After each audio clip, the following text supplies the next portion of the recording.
Olá, sejam muito bem-vindos ao nosso papo de hoje.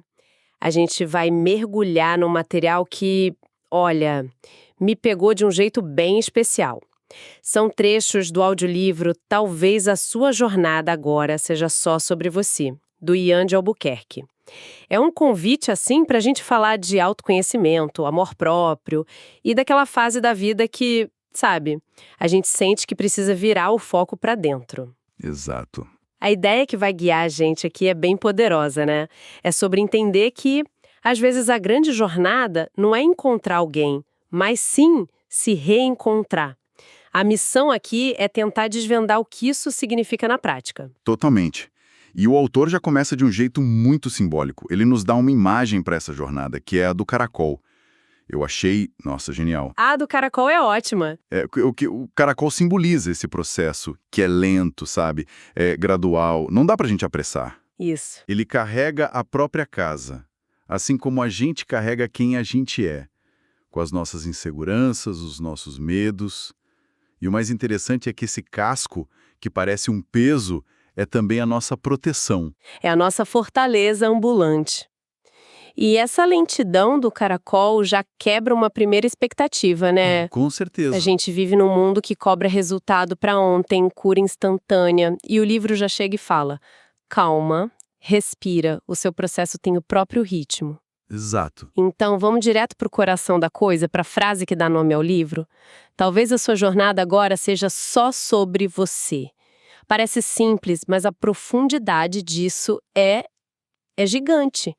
É uma virada de chave, né? É total. Sair daquela busca incessante por um afeto externo e começar a se perguntar, tá, como é que eu posso me dar isso? E como fazer isso, né?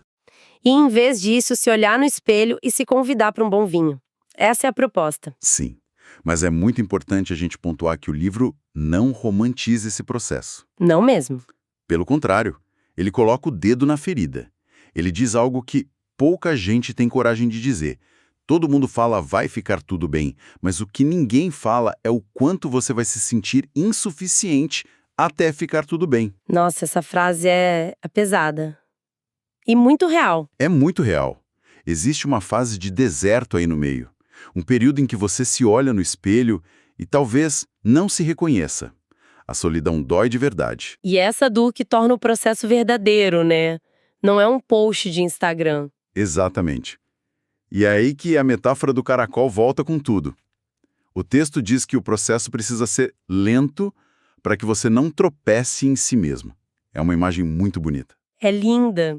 Essa lentidão é um ato de gentileza. É sobre aprender a se tratar com mais perdão, com mais cuidado. Aquele casco do caracol, ele carrega as marcas do tempo, as rachaduras, né? E isso simboliza como os nossos erros e inseguranças fazem parte da nossa estrutura. Não são só um fardo. Entendi. São o que nos dá sustentação para continuar, mesmo que devagar. Isso me leva a pensar em um dos maiores motivos que nos fazem precisar dessa jornada. As expectativas. Ah, as expectativas. O texto é direto. A gente fica doente por criar expectativas. A gente espera reciprocidade, empatia, e quando o outro não entrega, o tom vai grande. É imenso. Tem uma parte muito humana no livro em que ele descreve aquela angústia, sabe? De ficar olhando o celular, esperando uma mensagem de bom dia. Que nunca chega. Que nunca chega, esperando um convite para sair que não vem. Quem nunca, né? E essa espera dolorosa o leva a uma conclusão que é quase um mantra. Quando alguém realmente quer a gente sabe. Sim, a dúvida por si só já é a resposta. Exato. É o famoso a ausência de sinal também é um sinal. E isso se conecta com outra frase do material que eu acho brilhante.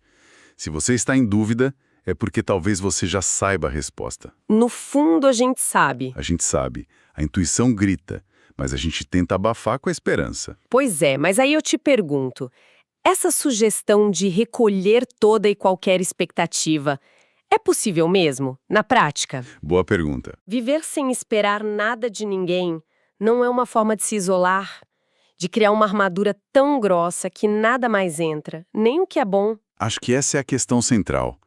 E o livro nos dá uma pista. Não se trata de se tornar uma pessoa fria ou apática. É mais sobre um redirecionamento de energia. Certo. Em vez de depositar a expectativa no resultado, você a deposita no processo e principalmente em si. A ideia é parar de terceirizar a sua paz. E para isso, o autor propõe uma ferramenta muito prática: limites. Limites, gosto disso. Ele descreve 3. O primeiro é saber até onde ir.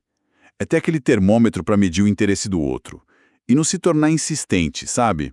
Não forçar a barra. Entendi, se preservar. O segundo é saber a hora de se recolher. Percebeu que não é recíproco? Dá um passo para trás. Recolhe suas expectativas e vai cuidar do seu jardim, para não acumular frustração. E o terceiro limite. Esse é brutal. Aprender a lidar com o silêncio. Esse é o mais difícil de todos, porque o silêncio abre espaço para nossa mente criar 1000 teorias, e geralmente nenhuma delas é boa, né? Nenhuma. Mas o texto nos lembra que o silêncio também é uma resposta. Tentar arrancar uma explicação, pedir um fechamento que o outro não quer dar, é quase sempre perda de tempo e de dignidade. É um ato de soberania pessoal, como você disse.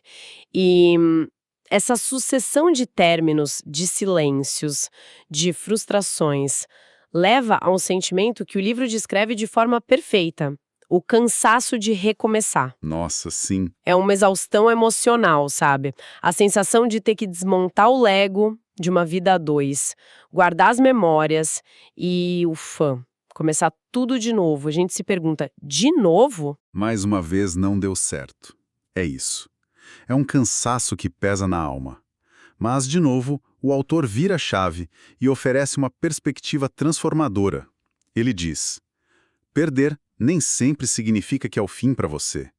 Às vezes, o fim pode ser um recomeço. Adoro essa ideia. E o ponto mais crucial, na minha opinião, é quando ele afirma que o mérito pela superação é todo seu. As relações ruins não te fizeram mais forte. A sua capacidade de sobreviver a elas, sim. Isso é muito poderoso. A frase é: quem te trouxe aqui foi você, a tua força e a tua resiliência. É devolver o poder para quem de fato o tem. E falando nessa resiliência, tem uma consequência desse cansaço que é muito delicada. Depois de passar por uma relação tóxica, como é que a gente aprende a confiar de novo? Esse ponto é fundamental. Como receber um afeto saudável sem achar que é uma armadilha? Exato. O texto descreve como os mecanismos de defesa que a gente cria para sobreviver ao caos acabam sabotando a paz. A mente fica tão acostumada com a instabilidade, com a adrenalina do conflito, que a calmaria de uma relação saudável parece errada. Perigosa. O cérebro confunde paz com tédio, ou pior, né, com a calmaria antes da tempestade. Isso, você fica esperando o outro sapato cair. É um estado de alerta constante. A mente fica repetindo, cuidado, você já passou por isso antes. E você acaba afastando gente boa por causa das feridas que gente ruim deixou. Na psicologia, isso se aproxima do que chamamos de estresse pós-traumático relacional, né? Totalmente. O corpo e a mente guardam a memória da dor e reagem a gatilhos. Uma demonstração de afeto pode ser interpretada como manipulação. É um processo de reprogramação muito intenso e, como o livro bem pontua, muito solitário. A frase é dura, mas honesta. Ninguém vai pegar na tua mão e te ensinar como passar pelos seus processos. É a gente com a gente mesmo, no fim das contas. A ideia de seu próprio abrigo, o próprio colo, volta com força total aqui. Exato. E toda essa jornada interna de se curar, de entender os próprios limites, isso muda a forma como a gente enxerga as coisas. Inclusive o próprio conceito de amor. O autor tem uma visão bem particular sobre isso, não é? Tem sim. E é uma visão que desafia o senso comum. Ele confessa que evita dizer eu te amo. O que no começo pode parecer estranho, né? Até frio. Pode parecer, mas a justificativa dele é sobre preservar a potência da palavra. Ele não quer banalizar um sentimento tão forte, sabe? Jogando em conversas vazias ou usando como uma vírgula é um ato de respeito. Entendi. E o que seria o amor, então, dentro dessa visão? Se não é a palavra, é o quê? É a atitude.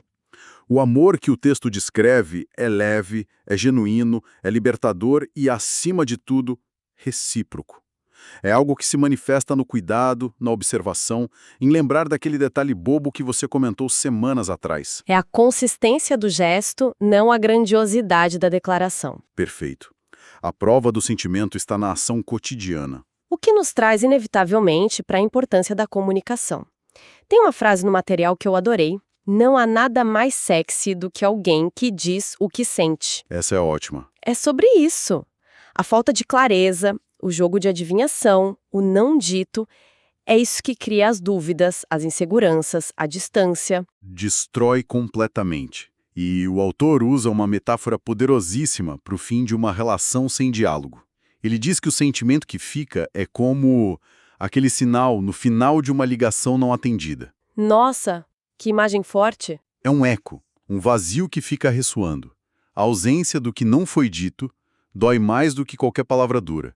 Esse bip, bip, bip mental impede que o ciclo se feche. Fica te prendendo um fantasma. Exato. A comunicação é a chave para construir, e a falta dela é a certeza da ruína. Olha, no fim das contas, o que fica para mim dessa nossa conversa, a partir do material, é a imagem de uma trajetória. Um caminho que começa na dor, no cansaço dos recomeços, mas que não termina aí. Ele evolui para um lugar de muito poder pessoal, onde o amor próprio, a autoconfiança e a clareza sobre os próprios limites se tornam nosso kit de ferramentas para a vida. Perfeito. A mensagem central é que a responsabilidade pela nossa felicidade, pelo nosso preenchimento, ela é intransferível. Não dá para terceirizar essa tarefa. E a base de toda essa reconstrução é a gente finalmente entender e internalizar que o amor mais importante de todos é o meu. E quando isso deixa de ser um clichê, né? Exato.